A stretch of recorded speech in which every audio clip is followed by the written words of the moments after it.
இஸ்ரேலின் ரசாயன மையத்தில் ஈரான் நடத்திய தாக்குதலின் புகைப்படங்கள் வெளியாகி பரபரப்பை ஏற்படுத்தியுள்ளது. அமெரிக்கா மற்றும் இஸ்ரேல் படைகளுக்கும் ஈரானுக்கும் இடையே நடக்கும் போர் ஒரு மாதத்துக்கும் மேலாக நீடித்து வருகிறது. இந்த தாக்குதலில் முதல் நாளிலேயே ஈரானின் அதி உயர் தலைவராக இருந்த அயதுல்லா அலி காமேனி கொல்லப்பட்டார். இது ஈரானின் கோபத்தை அதிகரித்த நிலையில் ஈரான் தாக்குதல் பல மடங்கு அதிகரித்தது. மேலும் ஈரானின் ஆதரவு போராளி குழுக்களும் இந்த தாக்குதலில் இணைந்துள்ளன. லெபனானில் உள்ள ஹிஸ்புல்லா அமைப்பும் இஸ்ரேலின் மீது ஏவுகணைகளை வீசி தாக்குதல் நடத்தியது.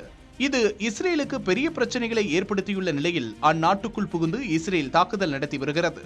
மேலும் இஸ்ரேலில் இருந்தபடி அண்டை நாட்டின் மீது ஏவுகணைகளை வீசியும் தாக்குதல் நடத்தி வருகின்றது. இந்த நிலையில் ஈரான் வீசிய ஏவுகணை தாக்குதலில் இஸ்ரேலின் ரசாயன ஆலை தாக்கப்பட்டுள்ளது அதிர்ச்சியை ஏற்படுத்தியுள்ளது. இஸ்ரேலின் தெற்கு பகுதியில் உள்ள நியோட் ஹோவாவ் தொழிற்பேட்டையில் அடாமா ரசாயன ஆலை அமைந்துள்ளது. இந்த ஆலையை குறிவைத்து ஈரான் கொத்து குண்டுகள் நிரப்பப்பட்ட ஏவுகணையை வீசி தாக்குதல் நடத்தியுள்ளது. இந்த ஏவுகணையை வானிலேயே இஸ்ரேலின் பாதுகாப்பு அமைப்பு வீழ்த்தினாலும் அதிலிருந்து வீழ்ந்துள்ள குண்டுகள் அடாமா ரசாயன ஆலையை தாக்கியுள்ளது.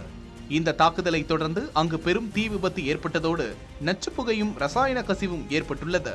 இதன் காரணமாக அந்த பகுதியில் வசித்து வந்த பொதுமக்கள் அவசரமாக வெளியேற்றப்பட்டுள்ளனர். இதனிடையே இந்த தாக்குதல் காரணமாக ரசாயன ஆலையிலிருந்து வெளியேறும் புகை குறித்த புகைப்படங்கள் இணையத்தில் வெளியாகி ஈரான் தாக்குதலின் தீவிரத்தை உணர்த்தியுள்ளது.